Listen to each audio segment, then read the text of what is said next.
Hey everybody, my what, 2 subscribers. So not necessarily an update, but I was just kind of thinking about things to talk about. And this morning when I was getting ready for work, I was thinking about, like, really there's not a whole ton of people, I mean, friends wise or in my life, that really know what it means to weigh like 500 pounds or more.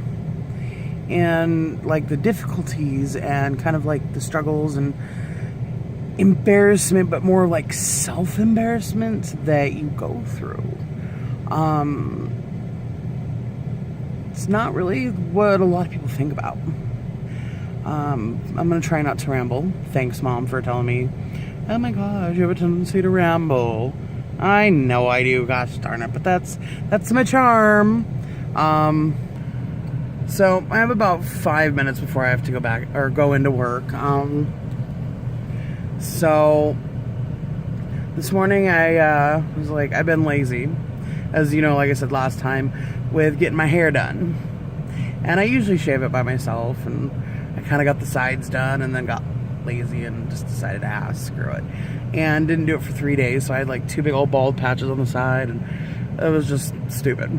So I got that done today, but like just holding up the buzzers and standing in the bathroom, and like I was propping my arm up on the wall so that I could see in the mirror behind me, and it was a struggle. I even brought my stool, which I have my stool in the kitchen mainly, so if I'm like cooking or preparing my meal, packing my lunch bag, doing dishes or anything like that, I can sit, because after a couple minutes my legs start to quiver, kind of like after having like a leg day at the gym, and you get that soreness and stuff, and it kind of just a pain in the ass.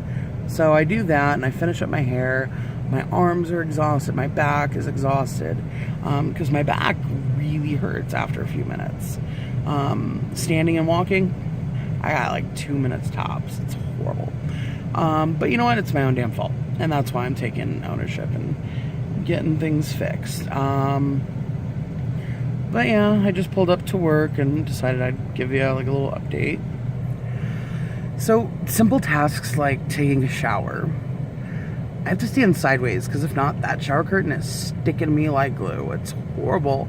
I love clawfoot tubs, but to shower in them, oh hell no. You got double-sided curtain coming at you, and it's just uncomfortable. That, and I haven't taken a bath in years, like an actual bath. Oh, can't wait. Because you know, you pretty much take out the whole tub, take 1 cup of water, put it in, and it's full. I know, I'm just so funny. But a couple of things that I miss really doing on my own. And it's sad to say that sometimes I need help, and I have an awesome little sister.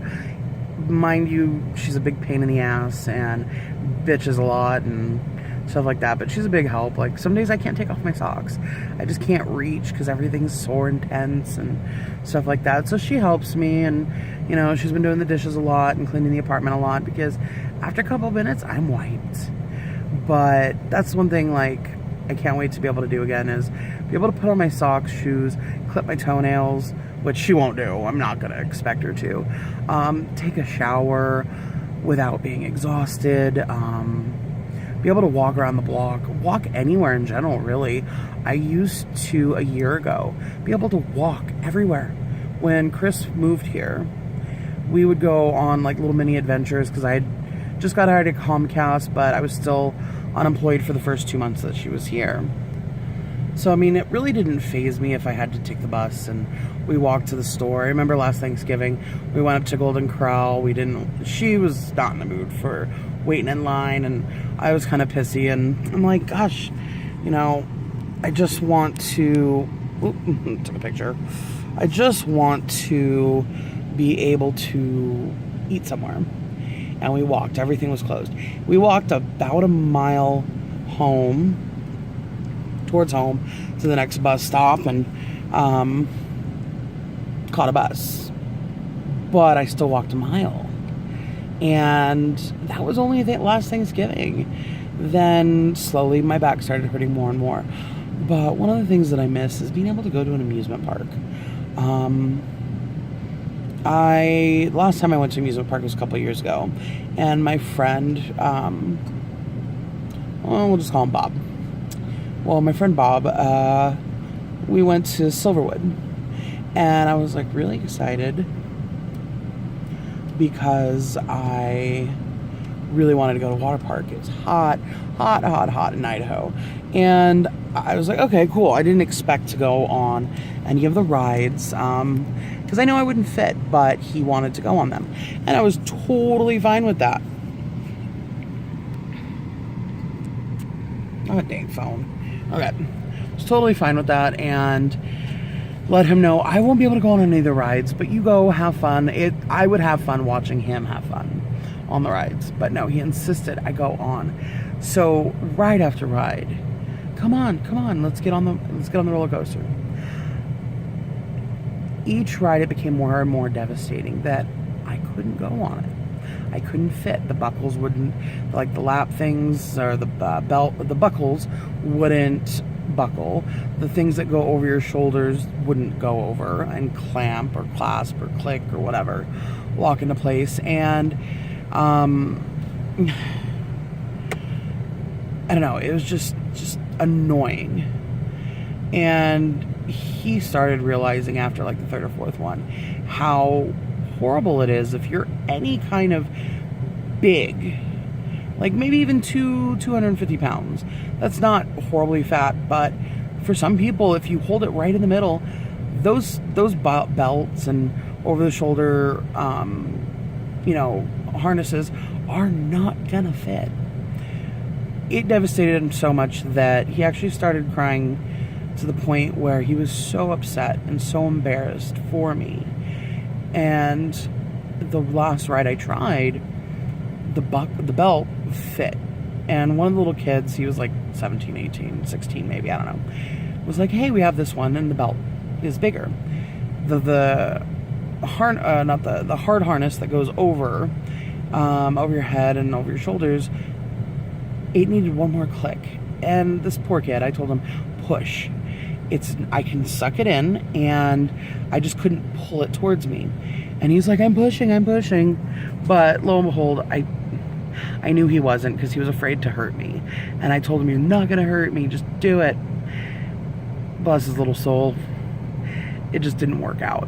In order for me to get off the ride, they had to unbuckle everybody's seatbelt, everybody's little over-the-thing harness, and restart checking one by one that everybody was locked back in. That was like the most horrible walk of shame. And I mean, I know my friend Bob didn't realize what that put me through and what that did. And surprisingly, I held it together very well, but it's the little things like that become the biggest thing. And yeah, depression, anxiety, and all of that, I knew that was going to raise my levels so high. But I'm so used to making up for it and covering for it that it shows like it doesn't affect me. I got 2 more minutes before I have to go to work. Another 10-minute video, Mom. But yeah, let's see. One last thing I wanted to touch on was I've never felt like a fat person, oddly enough. I've always felt like a skinny person in a big person's body. And it never really affected me until I couldn't do something. So I never remember a time where I was skinny. I was always the tall one. Always really tall. I think I was like 5'7" by the time I hit like 6th, 7th grade. I was just tall. Now I'm about 5'10". And now the fact that it's affected me to the point where daily functions like cooking freaking dinner exhaust me to the point where I don't even want to eat. I mean, I do, but I mean, it's not like you can't tell that. But yeah, I mean, I'll leave it a little end note because we're hitting 10 minutes here and I got to go to work and clock in. But called my rep for the surgeon to see if they got my psych eval back. And so I'm pretty much waiting to hear word back on a surgery date. I am very impatient. But I know the second I get that date that it'll become real for me. Because up until now, it's like, is it going to happen? Maybe, I don't know. But as soon as I get word back, I will let y'all know. And hopefully it's a good word back with a scheduled date. Because then once that happens, it's really buckle down time. So day 2 of liquid suck, but definitely worth it. I'm going to make it under 11 minutes. Got to go to work. Love y'all. Talk to you later.